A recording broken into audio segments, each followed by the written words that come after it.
Hailing frequencies open and welcome aboard Treks and Tangents. I'm your co-host Brian. And I'm your co-host Jaci. I'm the Star Trek newbie who treks off on tangents.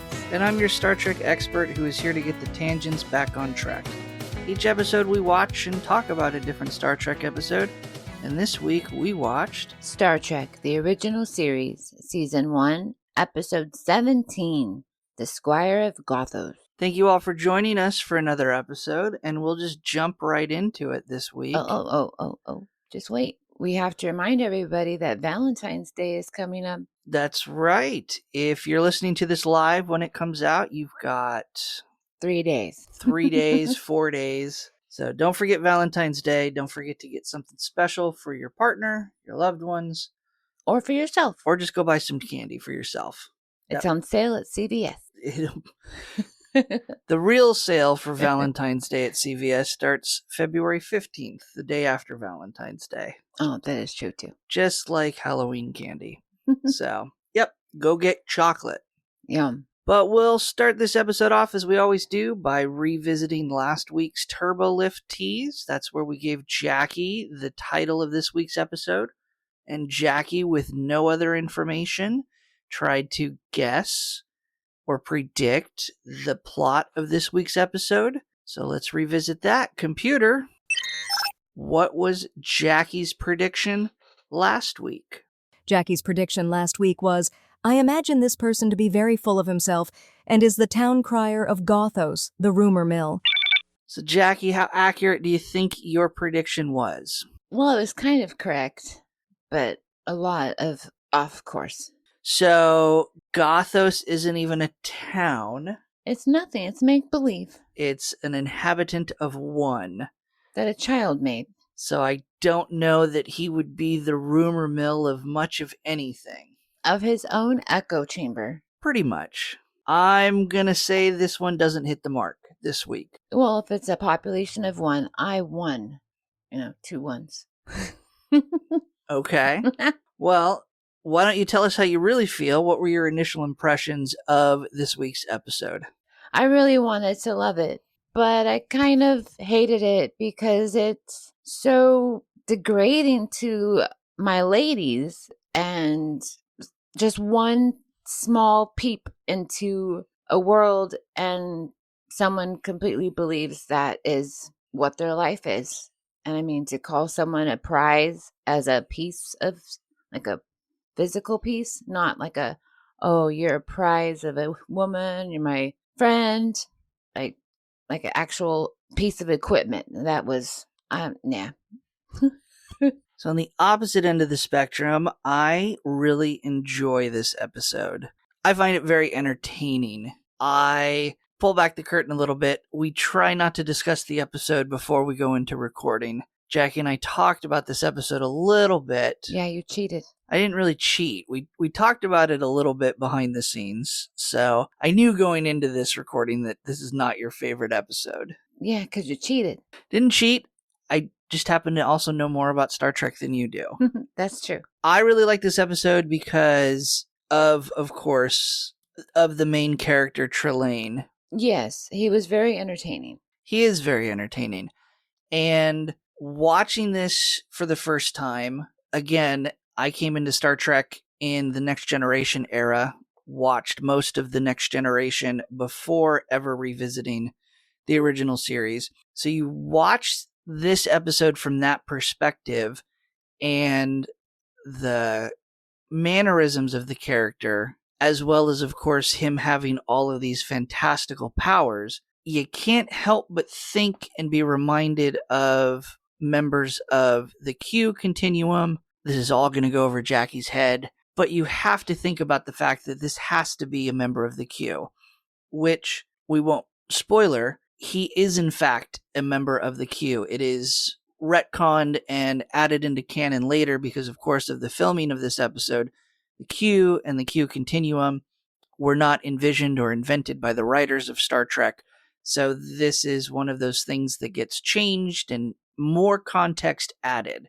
And I really enjoy when Star Trek does that, when it goes back and adds more context to past episodes and past content to further tie it together, rather than when Star Trek has to go back and change things to force them to be more in line with the overall universe of Star Trek. So there's a character named Q, and there's also a group called Q? Yes, there is. Oh, Lord. There is a group of aliens called Q. They live in the Q continuum, and in the Next Generation, there is a character named Q, or is referred to as Q.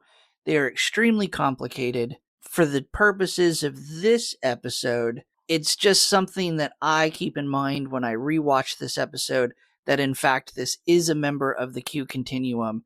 It makes everything make so much more sense. I'll trust you on that. But also for more Depth or context for this episode, the primary point to consider is at the end, regardless of him being Q, belonging to this other overall arcing story, he's a kid. He's a child. Yes. That's the big reveal at the end. Spoiler if you haven't seen the episode. And that explains his wonky hairdo, too. Yes. So I like the episode because it's entertaining, and for the added context of the fact that this is a member of the Q and how it ties into all of the rest of my viewing experience with Star Trek. And Jaci doesn't care for the episode as much. Well, I mean, I agree. Yes, it was entertaining. But then when I watched it for like the 4th time, I was like, wait, what did he just say? And wait, what's that in the corner? So yeah, it just took me a while to get there. Yeah. Well, without any other further delay, let's get to the episode. Jaci, why don't you walk us through this week's episode? Alrighty. So we are opening on the Enterprise bridge, and the blonde yeoman, we'll learn her name later. I already forgot it, but they do tell us. So you say that, and then I have to think about what their name is as I frantically pull up all of the reference notes that we have. Well, he'll introduce her to us at the very end. Again, Star Trek does not do well in introducing characters as they come up. Teresa Ross. That's it. Yeoman Teresa Ross. So she is handing out drinks, like always, like a hostess, like last time, which is annoying. Does it continue on? I hope not. Well, yeah. Oh, Yeomans generally are responsible for making sure that the crew members are hydrated so that they don't have to leave their stations and leave their duties, because that all needs to be attended to at all times. I also don't think this is the same yeoman as last week's episode like you're thinking of. I think this is a different actress. Oh my gosh, so many. That's why they didn't name her to the last part. It very well could be. All right, let me get back on track. The Enterprise is on its way to Beta Colony 6, and they're delivering supplies to that colony, but they have to first cross this void, and McCoy calls it a star desert. And then we are opening up to the episode fully as McCoy and Kirk remember and fantasize over oasis in the desert on Earth through a mirage. And Spock goes, the definition of void is barren wasteland. And they're like, you would never get what a mirage is because your brain's too straight. Right. They're just ribbing him. Kirk and McCoy have a very romanticized image of deserts, and well, yeah, it's romanticized on TV. It is, and Spock has a very much more logical point of view of there's nothing romantic about a place completely void of life. And we also learn that we're 900 light years away from Earth at that point. Yes, that's going to be partially important to the plot of the episode. So after they get done teasing him, Spock goes back to check on where they are located, because they are in this void and there's no street signs or anything in space. So he wants to make sure that they get to the colony on time in 8 days, and he's just checking on it. So then while he's checking on it, though, there's a weird reading, it jumped in front of them, and Spock inquires, haven't you seen Navigator? Why didn't you notice this before? And the poor guy is navigator to Sal. He's like, oh my gosh, I swear I didn't see it yet. Like it just popped up. Yeah. And we find out later, again, my headcanon, we find out later that Trelane can move the planet as needed. Insane. So I'm imagining that the Enterprise does not happen to be in the path and come across the planet. I'm imagining Trelane becomes aware of the Enterprise and moves the planet to be in the path. So some defense to the navigator. Well, when as farther I got into the episode, that's what I also thought happened. Or the 16 previous episodes, I presume something crazy happened because why would your navigator not notice this giant thing in front of them? Sure. You know? And so Sulu is then told by Kirk to change course. They want to go 40 degrees out of range. All of this geometry and whatnot is wild, but is also important because they also add ship things like boats and stuff. So, wow, craziness. All right. So they want to get out of range of that giant, well, we'll call it a planet because they don't know what it is yet, but it is a planet. It is a planet. It's Gothos. They want to get out of range of it because it's also reported by Uhura that they don't have time to stop to investigate. They want to get the supplies to the colony. I referenced that last week when we pointed out how stupid it was for Kirk to send out the shuttle with the Galileo 7 to investigate that quasar when they were running supplies to another colony, and they could have just reported it and had someone come investigate it later, because that's exactly what Kirk wants to do in this instance. He learned his lesson. Sure. Let's introduce that headcanon.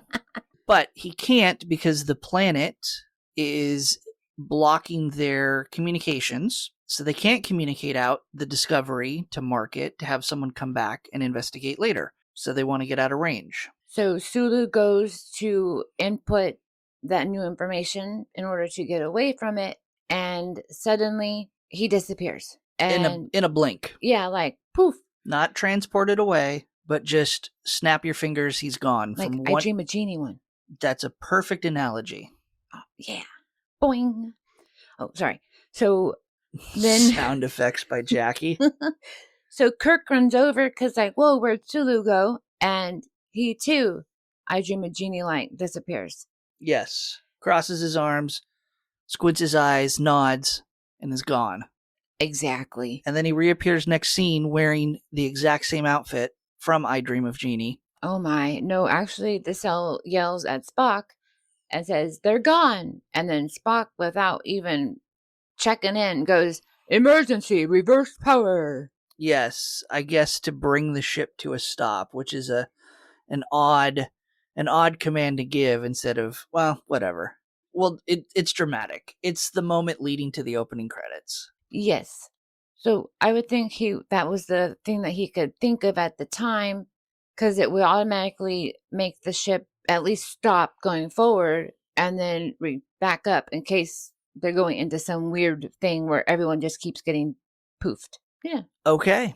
Yeah. He's saving everybody. So he is now the commanding officer, and Spock, and he's now doing all of the log entries as first officer in place of Kirk. Sure, and we've seen this before in other episodes. We also learn that the crew has been looking for Kirk and Sulu on the Enterprise for 4 hours.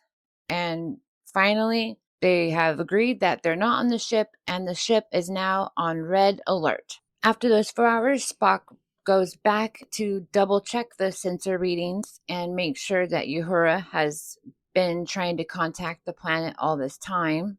Yes, but no one's getting back to her. So, quote unquote, everything is normal, but Kirk and Sulu are missing. DeSalle really just wants to go straight to the planet to start looking for them, because if they're not on the Enterprise, then that's obviously where they are. McCoy jumps on that and says, yes, why haven't we done it? And, Scotty's like, yeah, let's go. But Spock tells them to slow down, that it's his decision, and he will make it, but first of all, Scotty, you and I, we can't go because we're important to the ship continuing on if anything bad were to happen. Spock asks the geologist officer, Jaeger, thank you, to describe the planet. Like, how is it for two humans that don't have protection? How is it? And Jaeger goes on to explain how they would probably be dead because the planet is barren. It has deadly atmosphere. It cannot hold life. There's nothing growing, no animals, no plants, nothing. And a toxic atmosphere. That's the word. So as they're discussing this, a card-like image comes above Uhura's sensors, and it says, "Greetings and felicitations" in Old English font. That's important also. It is, yes. It's certainly harder to read as Comic Sans, as I'm... For those who wonder, we have our notes pulled up, and Jaci chooses to write everything out using Comic Sans. It's fun. I called her a psycho before we started recording. But Comic Sans is fun, and good thing I have the closed captioning, or else I wouldn't have been able to read the Old English font either. It's true. So Spock has Uhura reply to that image, identify yourself. And the only reply comes back as hip-hip-horrah. And then at the end, Tallyho. And Desal questions like, is this a joke? They all seem to surmise, well, they don't even surmise, they don't talk about it. They all just start referring to this as a transmission from the planet's surface, in contrast to the readings that we were just told that it's incapable of supporting life. A little interesting that they all jump to that conclusion. I understand that this is a barren part of space and there's nothing else around, but they don't even entertain the idea of it coming from a ship. They don't entertain the idea of any other source for this. They don't question it. They just instantly assume and say that it comes from the planet, which is true, but just odd. And that also makes McCoy, state that very obvious that there has to be life on the planet somewhere. So Spock calls for the transporter room to be prepared and stocked with everything that the landing party needs to be able to live on the planet. Basically, all they have is oxygen tank. That's all they have, like visibly on them as they beam down to the planet. So the three beam onto the planet, and it's beautiful. Trees, green, nice air, everything. And McCoy asked Jaeger, where is all this nasty atmosphere that you were talking about? But Jaeger has the readings and he says nothing's changed, so he doesn't know what happened. Right. So the tricorders is still detecting all of this toxic atmosphere and not picking up on any of this beauty, vegetative life, or breathable atmosphere. And the communications are still down. They can't reach the Enterprise on the comms. The little beacon that they have that tries to act as an emergency notice that they need to be beamed out isn't working. They are now cut off from the ship. But luckily, Desal finds a building and says, "Follow me."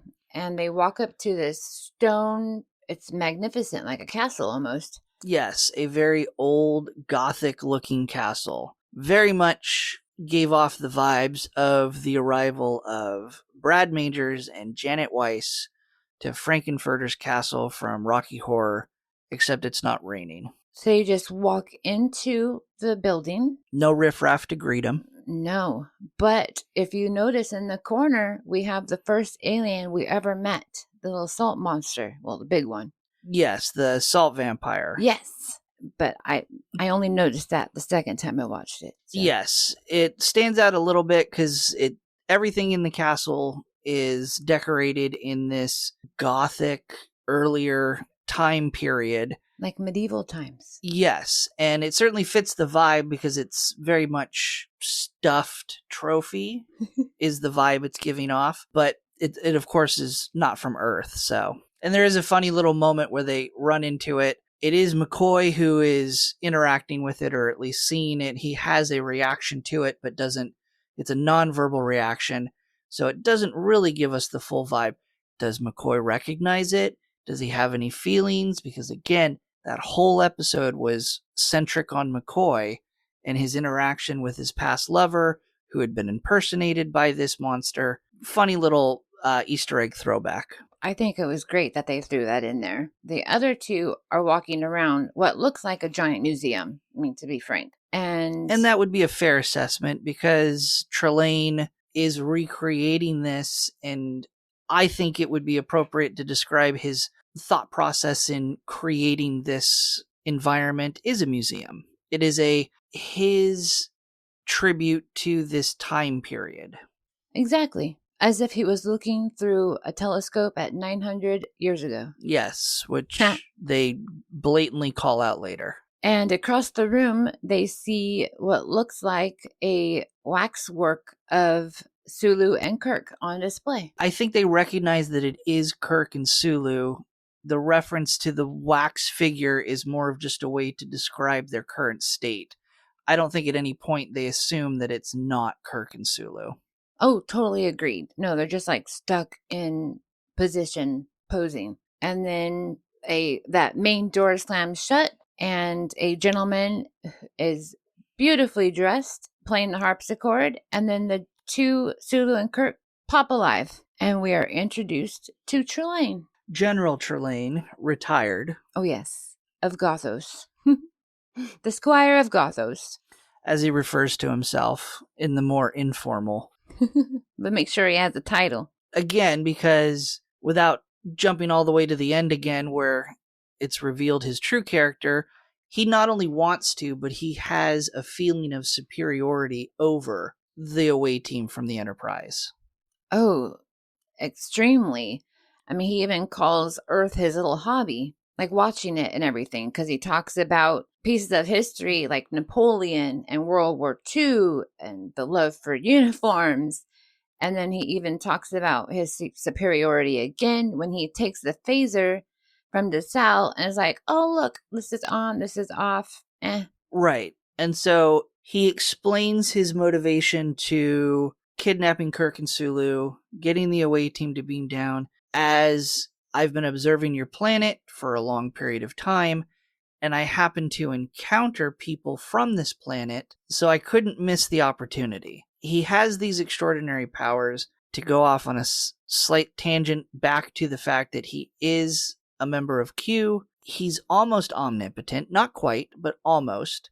He has the ability, we assume, to harness all of the powers of the Q. Is he really observing Earth from a distance, and this truly is a hobby?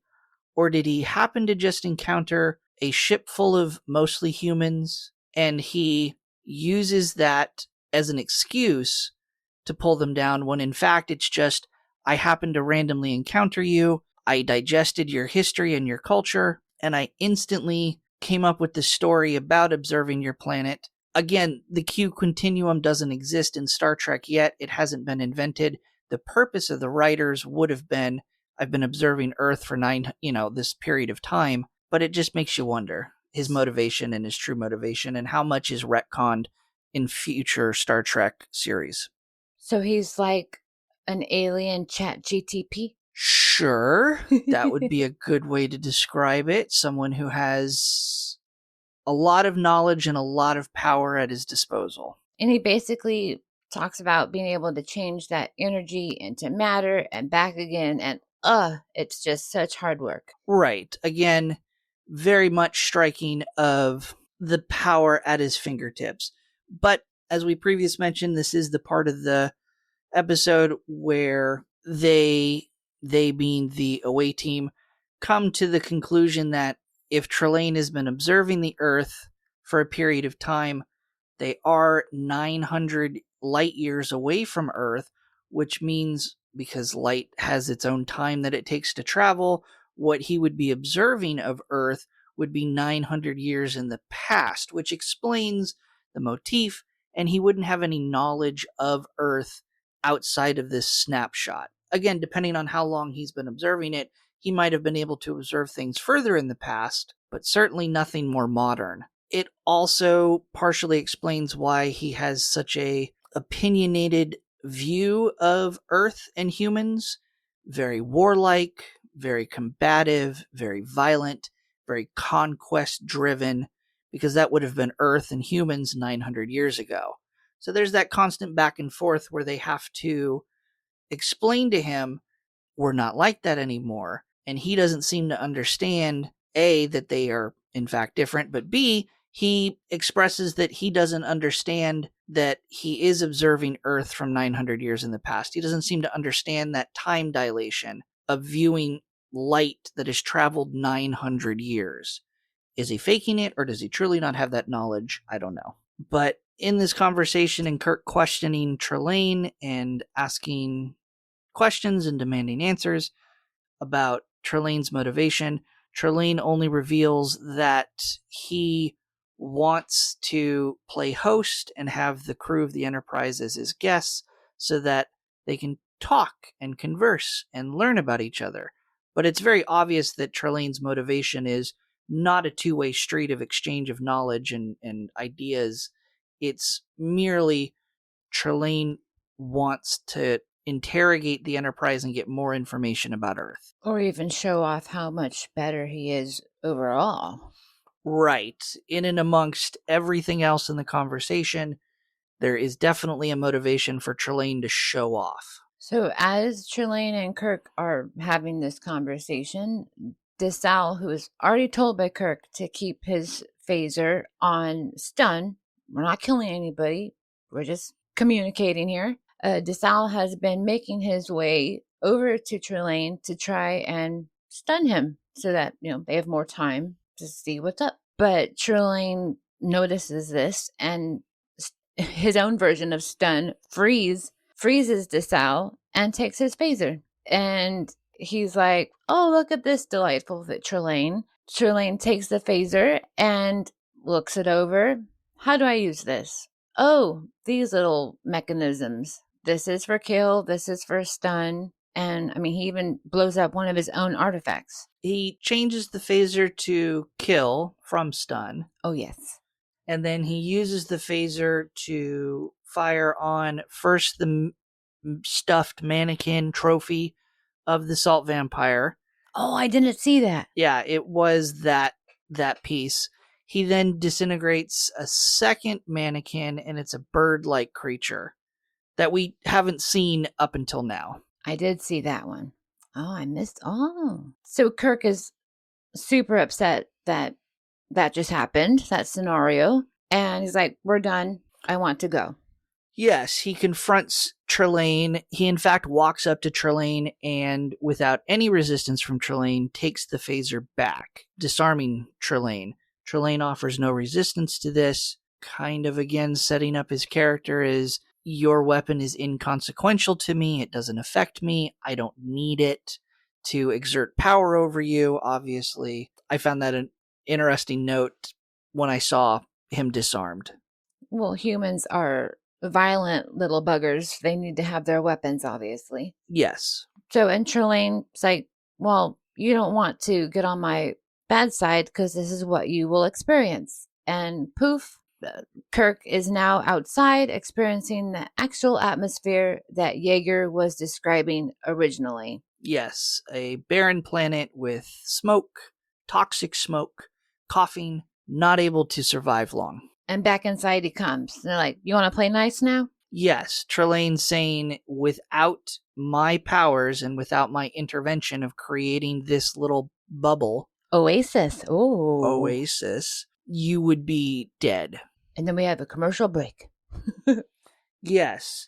It's almost like Trelane is trying to provide a different narrative. Kirk is accusing Trelane of keeping them prisoner. That certainly, I would think, everyone would agree, Kirk assumes that they're prisoners. Yes.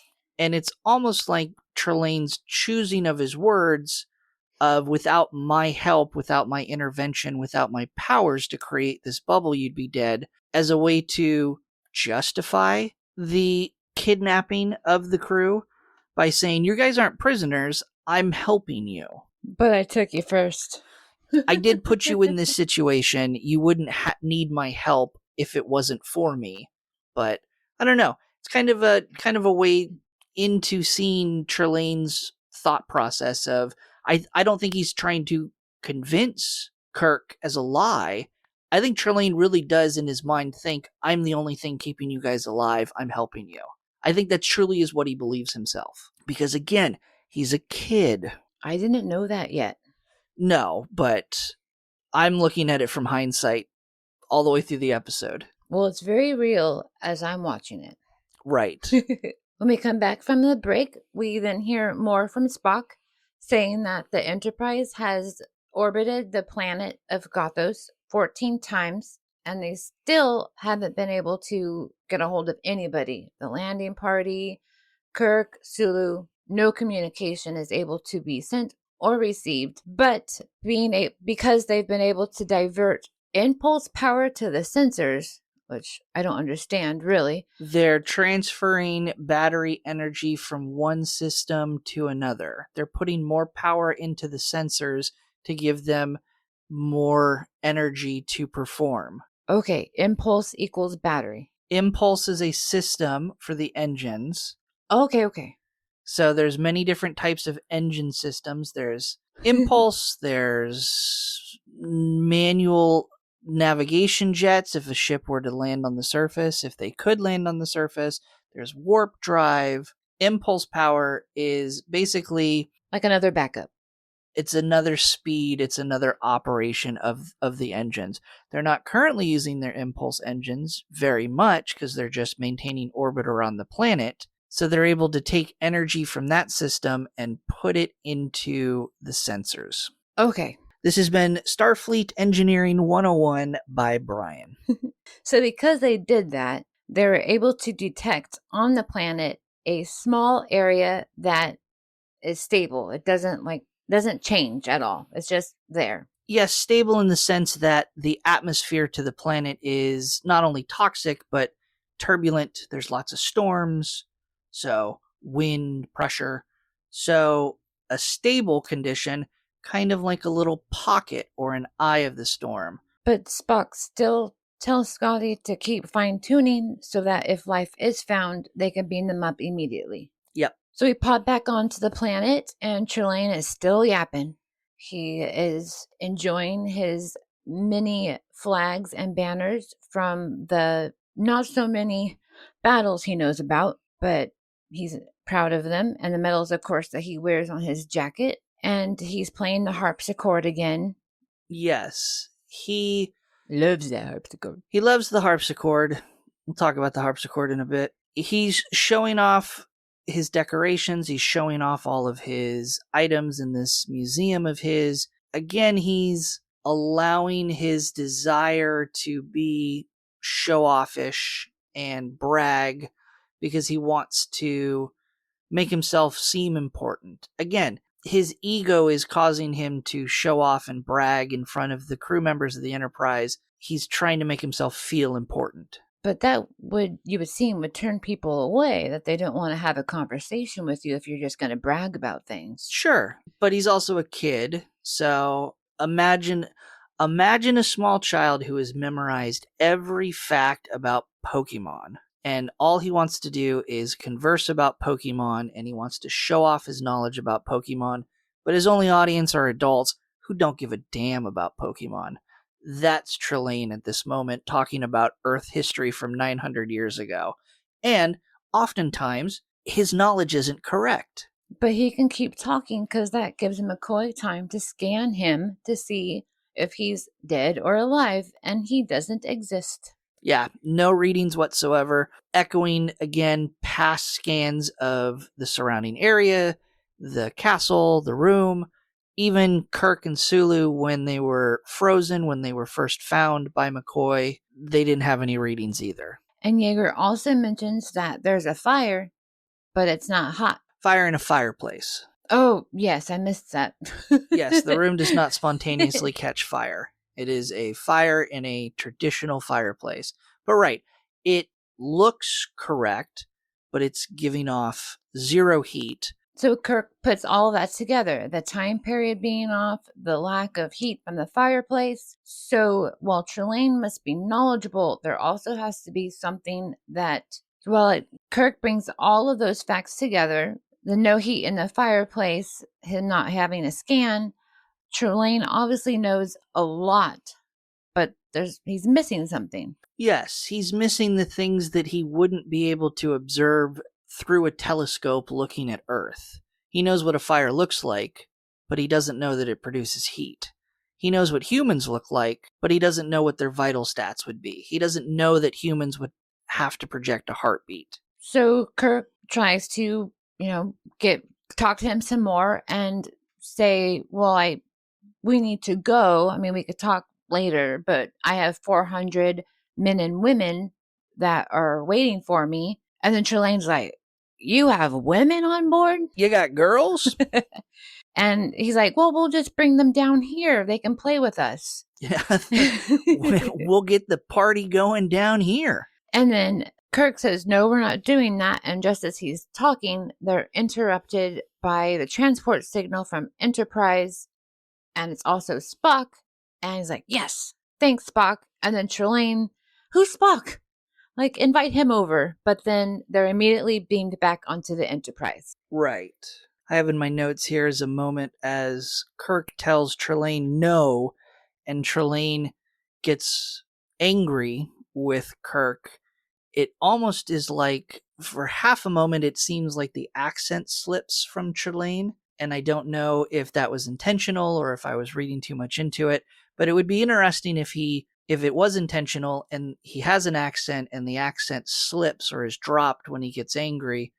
I think that would add depth to the character that he's putting on this charade. Anyway, my little tangent. We're back on the Enterprise, and everyone's supposed to go back to their stations. And they're all like, how did we get back up here? How'd you find us? And Spock explains that he just beamed all life forms up onto the ship from a certain area since they were unable to clearly communicate with the planet. So hopefully they brought up the right people. And McCoy is super excited because he's like, yes, Trelane isn't a person or a life form, so he shouldn't be here. And so Kirk then tells, all right, let's warp away at maximum speed. Yeah, there's a funny moment where one of the yeomen I think it's Yeoman Teresa, is concerned about Captain Kirk, and he just ignores her. He doesn't respond to her at all. And then we have another commercial. So when we're coming back from the commercial, it was like super fast because they're still running away.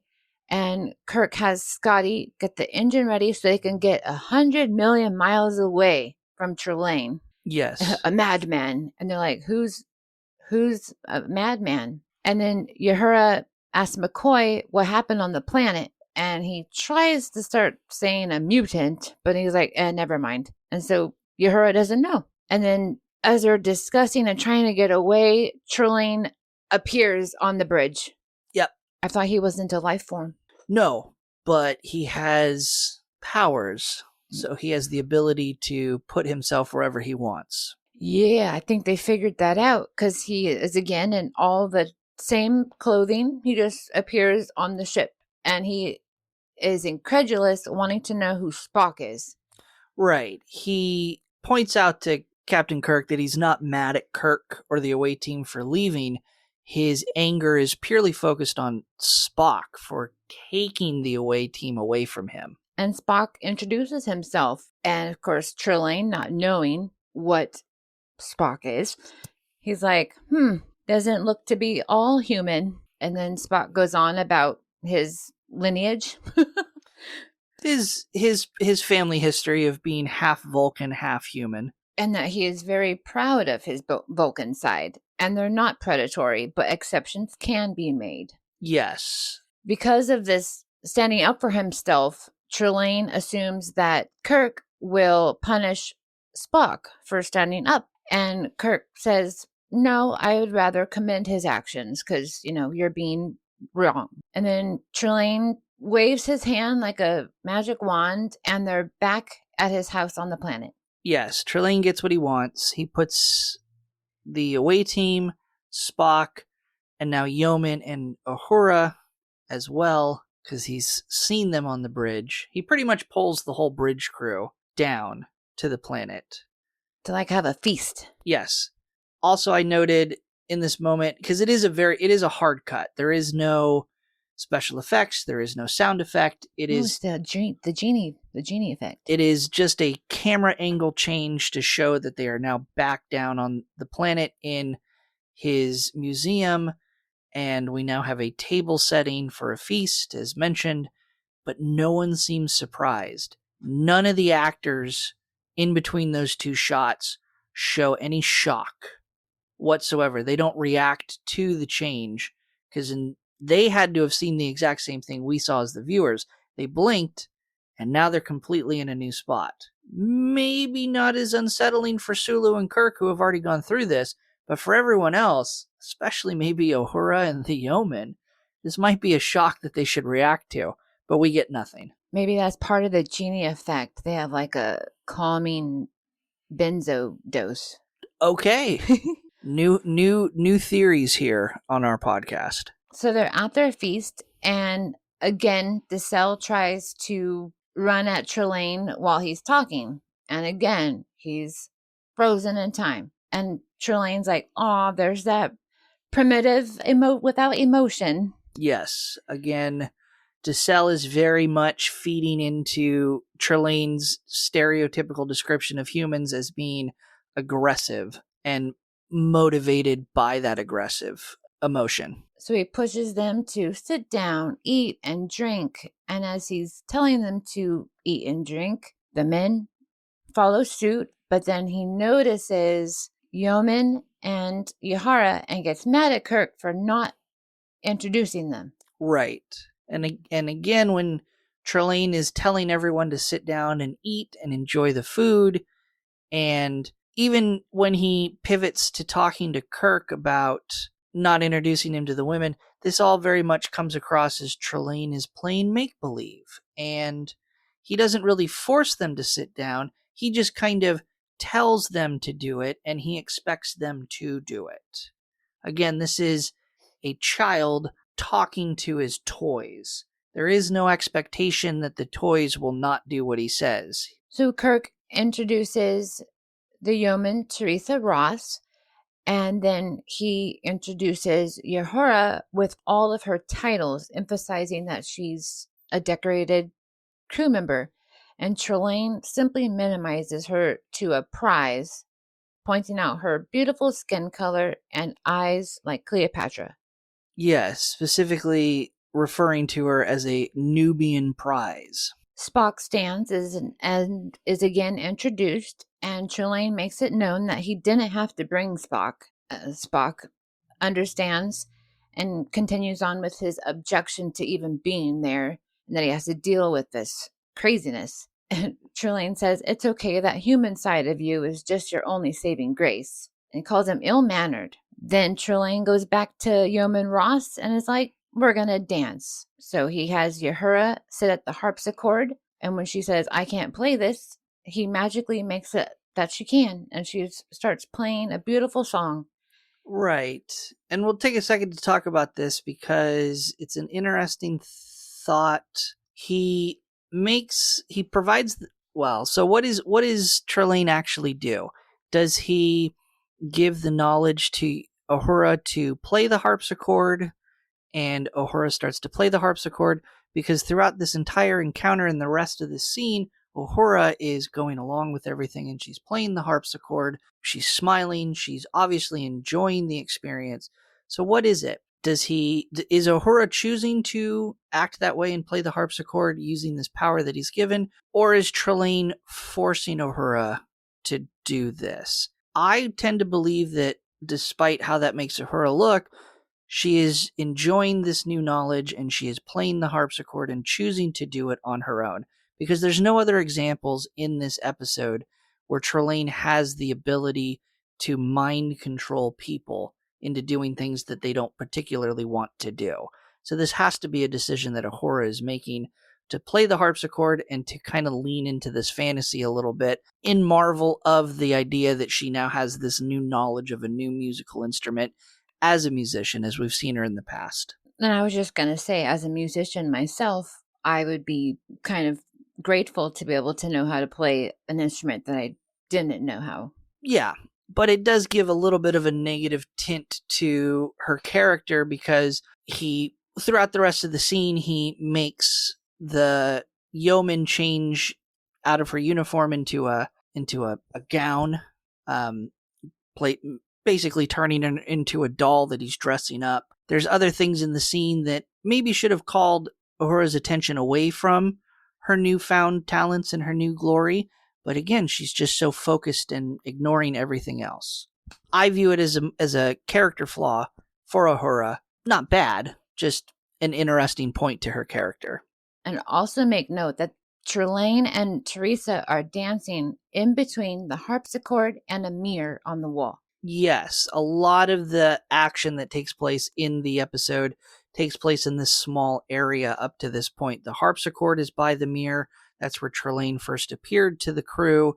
That's where he chooses to stand most of the time. So the dashing warrior and his elegant lady, as Trelane calls them, are dancing. Uhura is playing, and McCoy, Spock, and Kirk are by the heatless fireplace and commenting on the poor taste of food and drink. Yes, for some reason, McCoy decided he was just going to start chowing down on the food.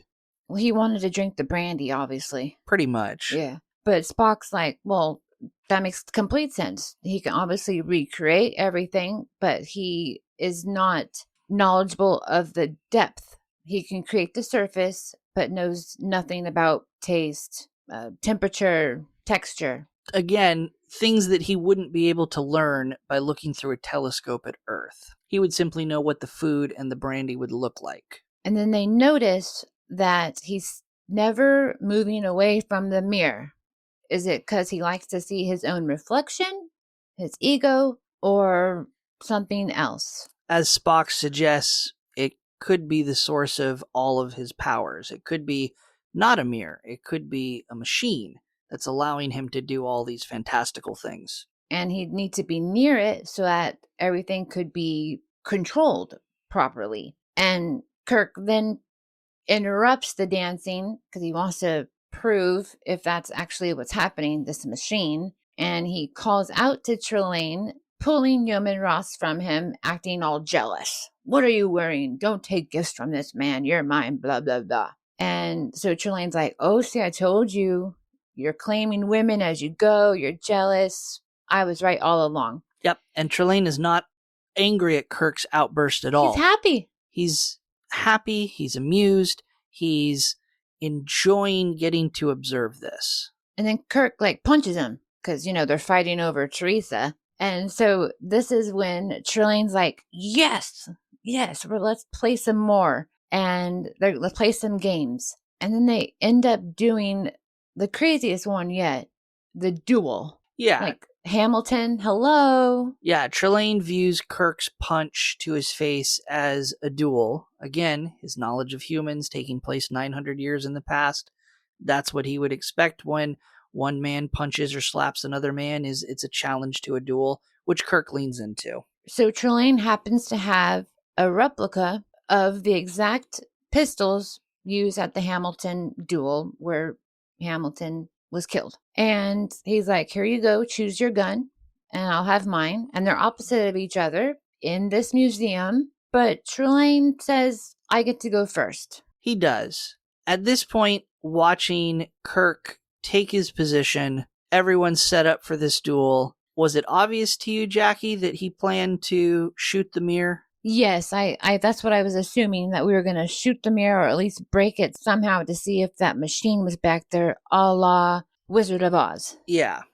I think it was a very obvious setup. I think they definitely held the viewer's hand leading up to this. Kind of an amusing side anecdote when Trelane claims the first shot and he points the gun up in the air and fires the gun up into the air, wasting his shot. Again, extremely egotistical. Yeah, because he says he never misses. And I don't think at this point he's really trying to show off for the Enterprise crew. I think this is more of him just playing the role, and he's playing imagination is what he's doing. So he's putting on a show for himself. But yes, makes it very obvious that the pistol's not going to harm him. He has all faith that he's going to come across this as unscathed. So he stretches out his hands. Kirk lines up his shot, and then at the last second diverts his aim and shoots the pistol and blows out this giant mirror in question. And then, like the child we learn he starts pouting and having a tantrum that Kirk ruined everything. And he tells them to go back to the ship, but they're all dead men. Thankfully, that broken mirror breaks up all the interference for the communication to Enterprise, and they're able to beam up to the Enterprise after Trelane disappears back into that mirror that we just broke. Yes, and an important note to that, because again, Kirk seemed to be writing and betting on this theory that breaking the mirror would rob Trelane of all of his powers. It certainly interferes with things, but the fact that he can just walk toward the wall and instantly disappear, we get the reaction from Kirk that shows that wasn't the source of all of his powers. He has other things going on. You should continue to be worried. So we have a commercial after all that action, and then we're back on the bridge where we are going back to Beta Colony 6. Full power. Let's go, Scotty. Sulu, let's emergency warp as soon as possible. Of course, these are all from Kirk's direction. And Uhura asks, should I make my report to Starfleet Command? like you just got out of all this craziness. Take a break, lady. But Kirk tells her, wait on it. We don't want him to track us. Yeah, I think it's a matter of he doesn't want... Kirk has the fear that if they send that message within range of the planet, Trelane will be able to trace the trajectory of the message and gain knowledge of where Starfleet is, but he knows where Earth is because he's been observing it, so it's a weird tangent sidetrack that goes nowhere. And even when out of range, like Spock asks, what does that mean? And Kirk's like, we just have to do an educated guess. Do it from point that we entered the solar system of that planet. Right. And then this really awful part, I hate it. Yeoman Ross is still in her pink dress as she saunters up to Kirk and to take his clipboard. She's like, do you think I can change? Ugh. And he's like, yes, the ball is over. Turn in your glass slippers, blah, blah, blah. I'm not a fan of that part. So she takes the clipboard and she turns around and goes. But yeah, I don't like that part at all. Yeah, you mentioned that in our off-recording conversation preparing for the episode, that if I understood you correctly, you didn't like how that portrays the yeoman. Yeah, she already looks like she's a child. Then they have her dressed up like this, and she's not Cinderella. Jaci is also extremely biased and thinks that Yeoman Rand is the only one. Yeah, that's my bestie. Those who are listening, that is where Jackie's bias and opinion is coming from. It's formed from girl power, an attachment to the character of Yeoman Rand. So I miss her. I understand that. So, well, we got to get through the rest of these episodes so that we can do a bonus episode on the motion picture where Rand comes back. Okay. But I mean, this part was really bad, I think, because they could have had her change out on the way, in that space conundrum. Sure. But Sulu then announces that they're about to warp, and then there's another large body of mass in their way. They can't go anywhere. So this is where all those boat terms come in, and I have no idea what they're saying, but all the actors do a great job at leaning far to the right and far to the left as they're getting out of the way of that blob. All in unison, all to indicate that they're making sharp, evasive maneuvers, because we get this prolonged scene where the planet Gothos ends up back in their path. They move away from it, and then it suddenly appears in front of them again, so they start trying to maneuver around it. Everywhere they maneuver, it magically reappears in front of them, and then it gets to the point where it's just matching their maneuvers, and it's maneuvering with them. So the whole planet is being moved by Trelane, and they're not able to get away. So Kirk is angry now, and he tells Scotty that, prepare, I am going down to the planet, and Spock, if you don't hear back from me within an hour, just go. Keep going. Don't know how he's going to keep going if he's stuck there. If the planet keeps maneuvering in front of him. I really don't understand Kirk's plan. I understand his motivation. I understand what he's going to go do. But I don't understand how he thinks that if he fails, they're going to be able to get away. maybe he has no concept that he's going to fail. He just doesn't want to clue Spock into his plan, which, as we learned very shortly, is to offer himself up as a sacrifice to Trelane. I will stay behind and face whatever consequences or anger that you have, but let the Enterprise go.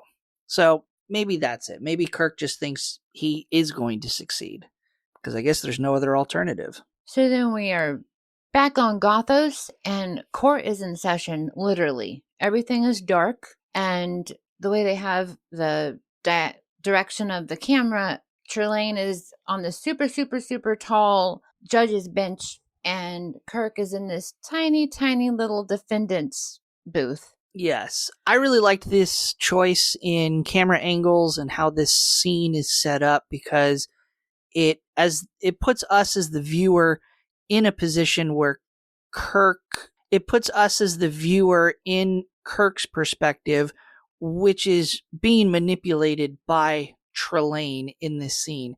It really projects this idea that Trelane is in fact controlling the scenario and controlling the situation and manipulating things to try to impress upon Kirk that Kirk is weak and Kirk is not in control, and all these camera angles put us as the viewer in that same position. And remember that we're still in the Old English era, and Trelane is in the Old English, very English gray curly wig, and the cover that even the UK uses today.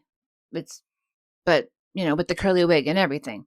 Yes. Burn a fun fact. When they went to shoot this scene, they could only find a wig that resembled the only description, I couldn't find a picture of it, but all the descriptions were of a French style, and the actor who plays Trelane very much objected to using that wig, saying, if we want to be authentic and we're going for this English setting and this English persona, he would know enough that the character would make sure that the wig was accurate, so we need to make sure the wig is accurate.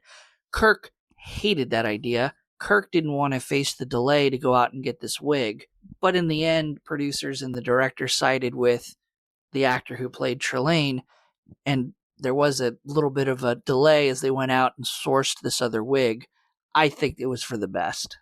Me too. And what ego on the actor who plays Kirk?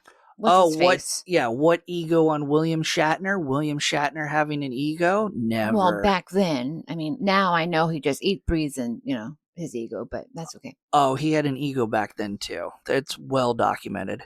Oh. So Trelane is so angry that he even shows how serious he is by showing Kirk that when he is deemed, guilty, there's a hangman's noose waiting for him. But it's only a shadow, so I'm presuming they can't show that on TV yet. Oh, they show it at the end when... Well, yes, but at the time. No, it's just for dramatic effect. Oh. But there's an arguing back and forth in this mock trial setting. Kirk tries to defend himself, but Trelane is dead set, no pun intended, on finding Kirk guilty so that he can execute Kirk, because, again, Trelane is playing imagination and wants to control the outcome. In the end, Kirk uses that to his advantage and starts by playing along with the imagination game, ignoring the consequences of his impending death, and suggests that simply executing Kirk would be too easy. Even Trelane makes mention that it's too easy, that he's sad that it has to end, because he's feeling all these emotions and he's enjoying this playtime that he's set up. So Kirk instead suggests, why don't you make this more interesting? Let's turn this into conquest and combat. And if you really want to experience what it's like to be a human, which I think is what Trelane is ultimately trying to experience, then we have to make this about conquest and fighting. You can't just use your powers to get everything that you want. You have to have that struggle, which Trelane agrees to, but ultimately doesn't follow through with. Kirk also continues to push the idea that let the Enterprise go, you don't need them, I can provide all the experience that you need. It again doesn't really matter. It's kind of a side tangent that never develops anything. In the end, Trelane then decides to set up. I will hunt you. You will go hide, put in your best effort to avoid me, and I will ultimately hunt you down and kill you. I get to control the rules, I get to control the outcome, and you just have to participate. So Kirk finds himself plopped outside of that building where he was given the opportunity to contact Enterprise, but he still can't get through. And he's using up precious time because, well, he should be running and hiding. He's standing there talking. And then Trelane appears because he's like, you should have been hiding, because they're playing hide and go seek. And they're running through the woods. It's beautiful, but they're running. And Kirk is able to knock the sword out of Trelane's hand by swinging from the tree, like Tarzan. Yeah. And then is able to grab that same sword and attack Trelane, where Trelane just disappears. Yes, because again, Trelane wants to control the outcome, is not playing fair. Still. But he does, say, all right, you won that one round, but I haven't played this game before, so let's do it again. And Kirk just tosses the sword in the bushes. He's done. Trelane laughs and even grabs another one for himself out of thin air and starts chasing Kirk, who then has to grab a tree branch and so he can fight against Trelane and protect himself. So finally, we're back at the front of that pretty area, and Kirk tries to contact the Enterprise again on the porch. He's still unable to, but Trelane boxes Kirk in on each open side with what looks like a cage, and he's laughing the entire time. Like, you're not getting away from me. Like, I've won. And he wants to bring the crew back from the Enterprise to play more. And Kirk won't submit to be defeated. He tries to attack Trelane again, where he ends up grabbing his sword and breaks it over his knee. Right. Specifically, this is the pivoting moment where Trelane, I think, continues to expect Kirk to play along. He orders Kirk to kneel so that he can be executed. This is the moment where we really first see that transition. And we really I think it starts to set it up as Trelane being a child. Kirk is now standing up as the adult and saying, I'm not going to play anymore. Trelane still has the ability and the power to make Kirk do whatever he wants, but Trelane doesn't have the ability, the emotions, or the intelligence to realize this, and focuses solely on the fact that Kirk is no longer playing make-believe with him according to his own rules. And he broke his sword. Exactly. Like, how rude. And as he's crying over this, again, more tantrums, we have a woman's voice come from behind somewhere, calling out his name, and two blobs are bobbing in the air, telling he's done playing. Right. This is the reveal that Trelane is in fact a child of this alien species. And he is begging for more time to study his predators, like they're his toys. And it's a male and a female voice now acting as parents. And this has gone too far. These beings they have spirit. They are superior than what you think. They're not animals. You're done. And, you did wrong, so let them go. Or if you don't do right, we're not going to let you make any more planets. Right. This is the moment where your parents wandered out back thinking that you were just observing ants in an anthill, and finds their child using a magnifying glass to burn the ants. You would think these voices would be more mean and upset about that, but thankfully no one died. So instead he just has more tantrums, and I woulda won. I woulda, like pretend a child, woulda. The actor, this is a good part with the actor. So they call him back to wherever they are looming and tell Kirk that they're going to maintain this atmosphere and life support so that he can be able to go back to the ship. And they're sorry for Trelane's actions and saying that they didn't know how vulnerable Trelane, their child, made them as adult humans in his scenario. And then Kirk is able to connect to the Enterprise, and Spock beams him back up. And then we're back on the Enterprise as if like nothing happened. and we're approaching colony Beta 6, and we're clear to land. And Spock asks Kirk, how would you describe Trelane? Because he's doing his own report. Is he a super being, an intellectual, a god of war? I don't know if he's worthy of that title. And then Kirk goes on to explain, what about small boy? Naughty small boy. Something like that. And then he's like, come on, Spock, remember when you were a young boy doing mischievous things? And he lists things like dipping little girls' curls in ink. And Spock just looks at him like, what are you talking about? And so Kirk's like, oh, that's it. Yep. Return to your station, finish your report, and we'll continue on. And then it ends the episode with Spock going back to that station, and he raises his eyebrow as Kirk just remembers the fond memories of childhood. And roll credits.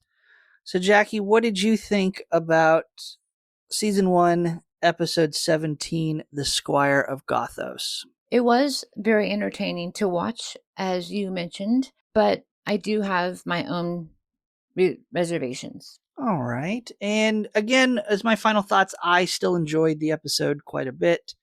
I enjoyed the character for Trelane, even removing the context of him being a member of the Q that we learn about later in Star Trek. It's just an entertaining episode to watch. We're going to try something new and end our thoughts to the episode with our favorite quote from the episode. Jackie, what would be your one favorite quote? I wasn't able to speak it originally, but it actually is, I object to you. I object to intellect without discipline. I object to power without constructive purpose. And it's by Spock speaking to Trelane when Trelane told him that I didn't have to bring you, I only brought you as gift to Kirk. And I think Spock has an amazing ability to use words to explain his ideas and doesn't just drop down to a unclassy level. All right. Kind of thought you'd pick that quote, so I would have picked that quote, but I picked another one just so we'd have different quotes. I anticipated your decision. Well, you cheated. No, I just have powers like Trelane. So my favorite quote is directly from Trelane. It is in one of the conversations and back and forth between him and Kirk, where Trelane simply says, "Dear Captain, so many questions. Make the most of an uncertain future. Enjoy yourself today. Tomorrow may never come at all." I don't have any particular in-context reason for liking it. I think that's just a fantastic out-of-context quote. Like on a wall. We need a poster. Yes, live, love, be Trelane. But I have a few Tribble tidbits or fun facts about the episode. And why do we call them Tribble tidbits, Jackie? Because they're amazing. I was actually going to dig out the tribbles for the episode that we have, but They'll tribble. we'll dig out the tribbles for the next recording. First airing January 12th, 1967. Jackie, stop looking for the tribbles in the background as we're recording. I found it. It isn't until The Next Generation that we get a full reckoning of the Q continuum, as I mentioned several times. I just found it interesting that even though in roughly 2.5 seasons we will get the introduction of the Q continuum, it is not until the Strange New World episode, Wedding Bell Blues, which just aired pretty recently to the airing of this episode of the podcast, that we get the retcon that Trelane and his parents are both members of the Q continuum. So we go through all the rest of Star Trek before they decide to address it. The salt vampire scene in the castle we mentioned as kind of the Easter egg. We all know, of course, the real reason why they did this was no other reason than they're reusing props and recycling props to save money. We mentioned also that the other prop mannequin that was vaporized by the phaser was that bird creature. It is, in fact, the same bird creature that we briefly see all the way back in the first episode, The Cage, when they're in the zoo. Jackie is struggling to remember that creature. Well, it says briefly. It is very brief that we see it in the background. William Campbell is the actor who played Trelane. Phenomenal. Phenomenal. It is recorded that there is an embarrassing blooper when he's first introduced to Uhura. The line is he's supposed to refer to her as a Nubian prize, which is the shot that we get. But as a blooper, one of the takes he accidentally refers and uses the line and refers to her as a Nubian slave. Uh-oh. The actress who plays Uhura, of course, reacted viscerally by threatening to kick him in the ankle and was angered by the blooper. It's unrecorded. There's no official source that I could find, but I did find evidence and references that the reaction to that was the actor William Campbell apologized for the slip, and everything was very quickly glossed over. There was no lasting impact to the blooper. Obviously, he wasn't intending to offend. That same actor, William Campbell, will later go on to have a part in the episode The Trouble with Tribbles. Yay! We won't reveal what part to avoid spoilers, but we will see the actor again. He's going to play with them. And finally, in that very prolonged fight chase scene at the end in the forest, when Trelane is chasing Kirk, the actor who plays Trelane, William Campbell, does fall in one of the takes and dislocates his shoulder. He popped back up from the fall and threw his arms up and re-popped his shoulder back into place. But if you watch back some of those scenes, you'll see that his right arm is hanging limply at his side. That's him favoring the injury and trying not to injure his arm further. But those are your Tribble tidbits. It's a good guy all around, except for the mess up. This is where we rank our episode, and we pretend the episode is a member of our crew, and we give it a Starfleet rank. We assign a rank not only based on how entertained we were by watching the episode this time, but also how important of a crew member we think the episode would be on the ship, how much it would carry the ship, how much duty it would carry. A higher rank episode means, of course, as a captain or a commander or a lieutenant commander, it carries more weight. And as a lower rank to the episode, a lieutenant junior grade or even an ensign, it's not that important of an episode. It wasn't that entertaining, and it could easily die off in the future, and we wouldn't even notice the crew member was gone. As a reference to last week's episode, Jaci gave the Galileo 7 a rank of commander, which would roughly give it an 8 or 9 out of 10. And that completely filled up her commander rank. We only allow 5 ranks of commander on our starship. And if none of this makes sense, remember that we give a visual representation of our rankings, updated every Wednesday, the day after the episode airs, over on our Patreon at patreon.com/treksandtangents. Go over and check it out and see where the rankings currently stand. Jackie, for your starship, the USS Galactic Glitterbee, what rank do you give today's episode? The only way it gets saved from being an ensign is because it was entertaining, so I'm giving it lieutenant junior grade. So while I think that Trelane's character kept it higher, it's hard for me to get over the icky parts, like talking about Yeoman Ross and her dress and the ball, and then we have Uhura. Like, literally, she's not wearing much of anything really in all of this, and she's just like a thing. I mean, I know that's just 2 characters, but then he even goes on to Spock, more of a item. I don't know. These are all like actual people, beings. All right. Well, my rankings are a little top heavy, as we've mentioned in past episodes. I generally tend to rank episodes higher than Jackie. So for the USS Cosmic Shark, we're going to shake things up a little bit. We're going to give a demotion for Dagger of the Mind. We're going to move that out of the commander spot, which is going to put the Squire of Gothos into our commander spot. We're going to demote Dagger of the Mind all the way down to Lieutenant and really free up some space at the top of the command chain. I, again, found this episode really entertaining. I always enjoy episodes that not just revolve around characters of the queue, but there are several characters that we'll encounter that have these types of powers, these fantastical abilities, and the character has this mindset of superiority and ego. I tend to find those plots and those episodes to be pretty entertaining. So, because you already know what happens. Because I know far more than you do when it comes to Star Trek, as we've established. So that's going to do that for my ranking. We're going to bump Dagger of the Mind down to Lieutenant.